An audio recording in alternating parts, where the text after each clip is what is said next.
Okay, so we've got 10 questions with the Seraptek heavy construct. We're going to get into this video.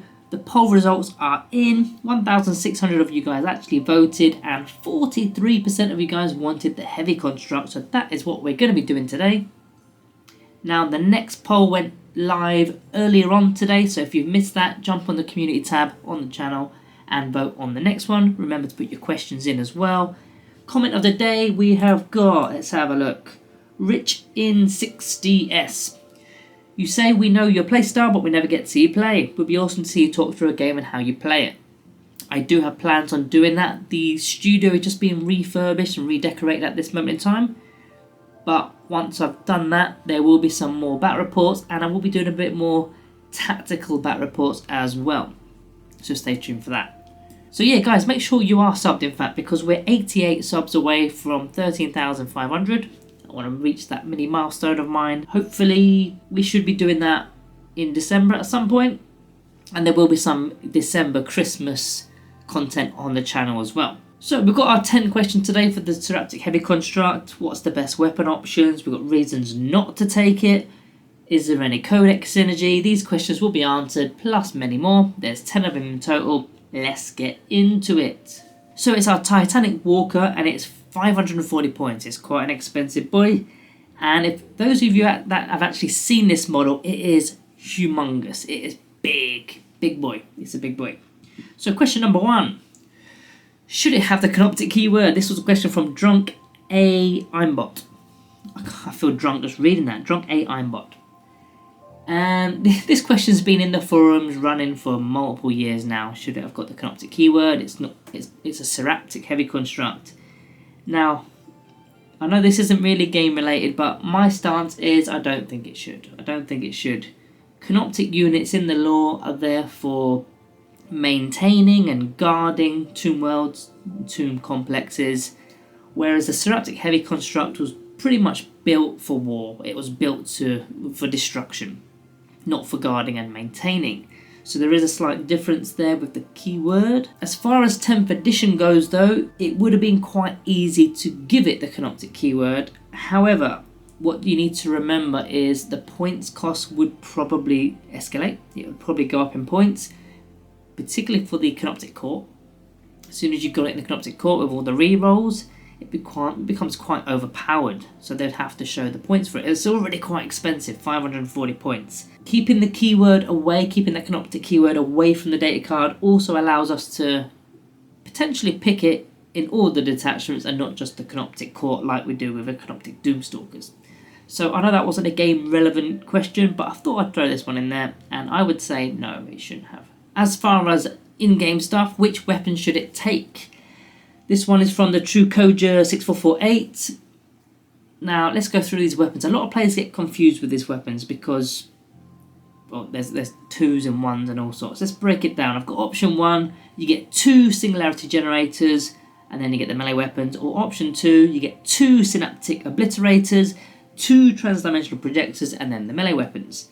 Now, again, I have said this in a previous video, but blast on 2 weapons means you get 2 lots of blast. So those singularity generators that have blast, if you've got 2 of them, you're going to get 2 times blast.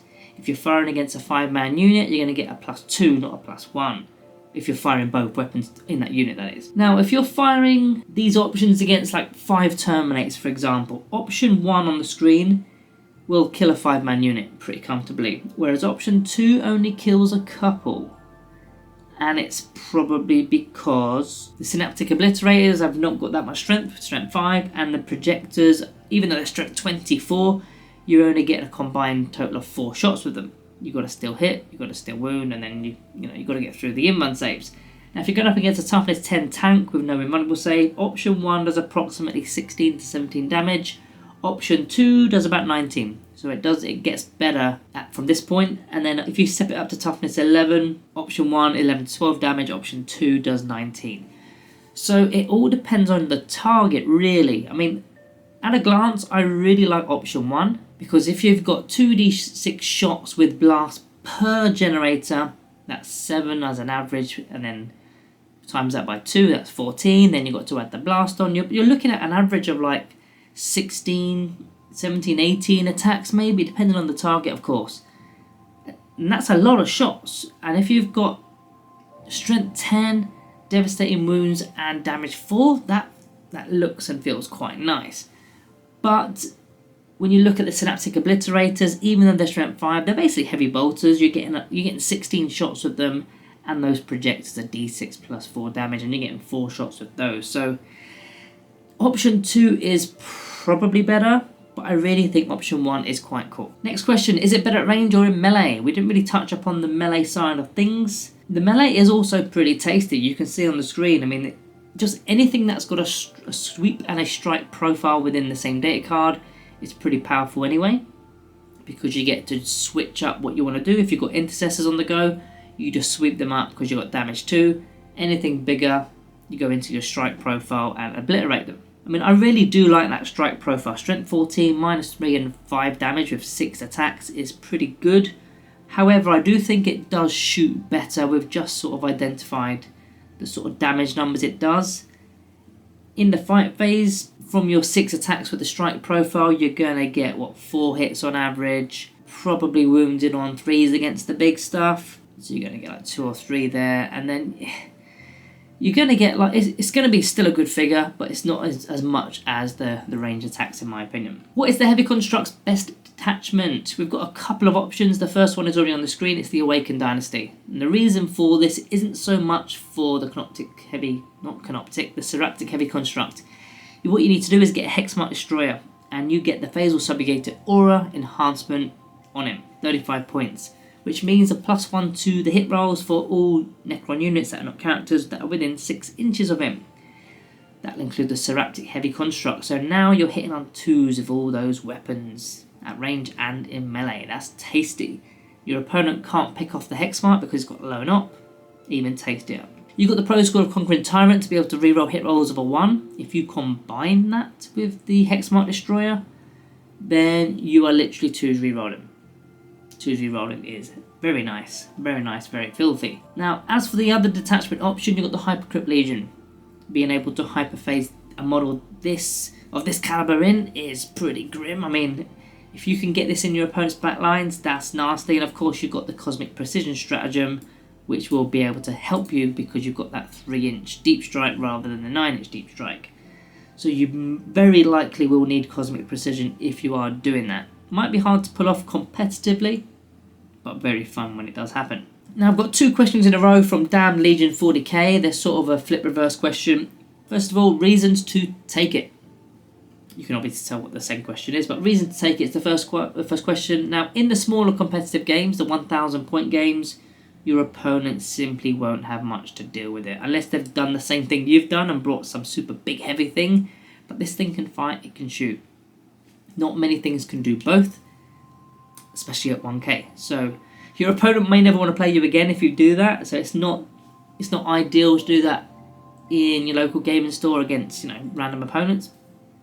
But at 2,000 points of competitive play, it is a wrecking machine. It's killing 1 or 2 units per turn, depending on if you can get the charge off or if you're in the fight phase. You've also got OC 10, so you move that onto an objective. You're literally having to force your opponent to deal with this thing, and the stats are pretty good, aren't they? I mean, you've got, let's get those stats out. You got toughness 12, 3+5+ with the save, 24 wounds, OC 10. You're moving 10 inches as well. It's pretty good. Now, what I like about this though is by using a model like this, you already know in advance, or even before your opponent knows, what your opponent needs to do. So if you're coming up against Magnus or Mortarion or Guilliman or Angron, one of those big bads, you know before they've even started the game that their big bad Angron needs to come and take this thing out. So you can already strategize or make a plan of how to counterpunch Angron, how to counterpunch Mortarion. How are you going to deal with that?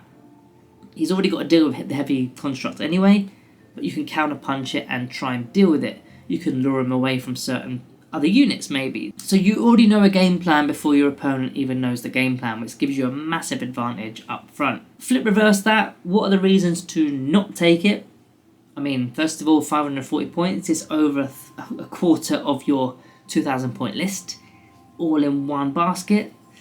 It's just one model. I mean, OC10 is fantastic, but you literally have stuck it all in one model. You can spread the load out with that 540 points and get a lot more OC. Also, your opponent can use line of sight blocking terrain, so maybe you're not going to get the targets you want with your singularity generators and whatnot.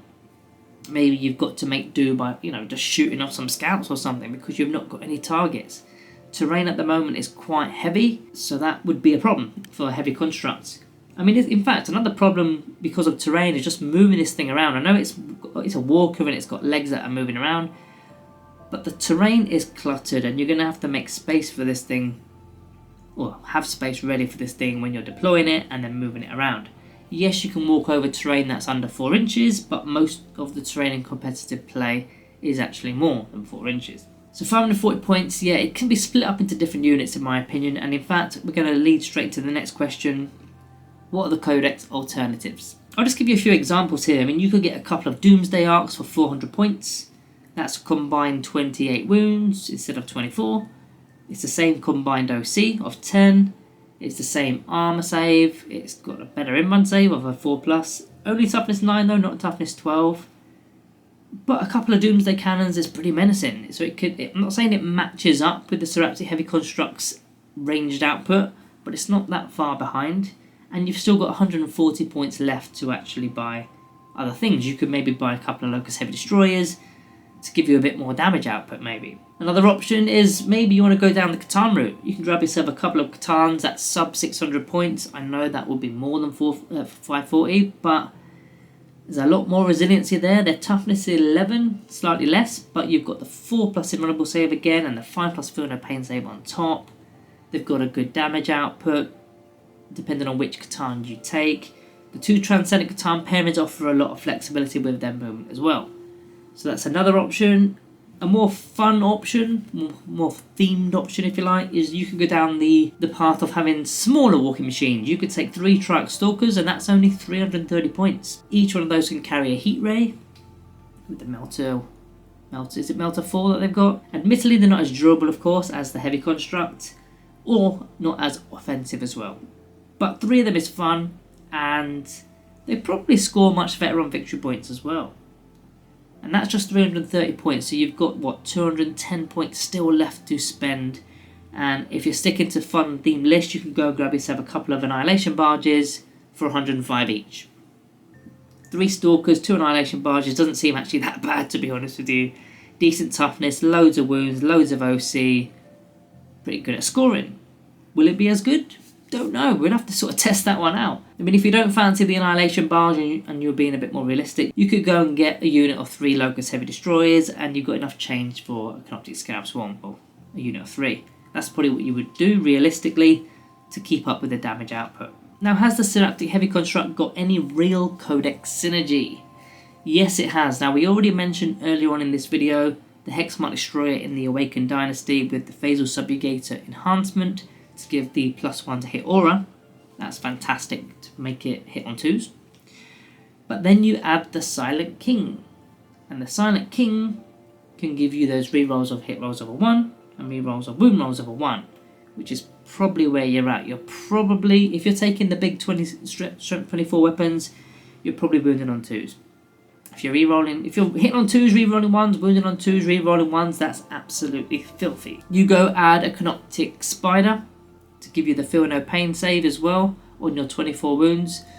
Then you've got a nice little combination there, haven't you? I mean, you could even add a Reanimator or a Technomancer nearby too for extra fun and giggles, but that's sort of the main core. Hexmark Destroyer, Silent King and the Canoptek Spider, all with that enhancement in the Awakened Dynasty. What about core stratagems? We of course can't use the Fire Overwatch stratagem because it is Titanic. It's a Titanic model, the Heavy Construct, so therefore Fire Overwatch is not a thing. But there are a couple of stratagems that are available, such as Heroic Intervention, because it's got the Walker keyword. Now, you're not going to get the charge bonus, but it's going to give you the extra play within 6 inches to move on to an objective maybe, or just get an extra fight phase in with those Titanic forelimbs, which we said earlier are pretty brutal, potentially damage 5 per attack. And the other one, which is Tank Shock, which I always seem to forget, but I've remembered this time. As it's a vehicle, you get your toughness, which is toughness 12, you get 12 dice, and you roll 5+ rolls, so that's an average of 4 mortal wounds before you've even started fighting. Pretty impressive. Then we're on to the last question, which is, what does towering actually do? I get this quite often in the comments. What does towering actually do? People get confused with towering. I think because they keep changing the rules of towering that it gets a little bit lost with the additions and the chapter approves and all that stuff. But I'll explain it again. Now you guys remember this image, right? It was from the rules commentary, the very first rules commentary, and it's been in that rules commentary throughout the edition. And what it explains is if a model is partially in a ruin, it cannot fire through a ruin even if you've got line of sight. So you can see it from those gaunts. It is letter A, and there's a red cross to indicate that because this vehicle is not wholly within this terrain, it cannot fire at those gaunts. Now, if you actually read the little paragraph for A, it says it can't see this infantry because the vehicle is not towering.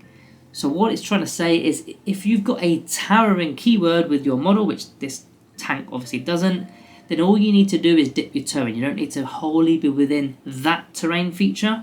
So if we were to substitute that tank for a heavy construct, then you could literally pop your head over and see over the terrain feature. Now in previous editions you can see over the entire board. You can see all over all terrain features. That's not to be confused with what an aircraft can do. Aircraft can do that. Doesn't matter where the ruin is, they can shoot from afar. They're an aircraft.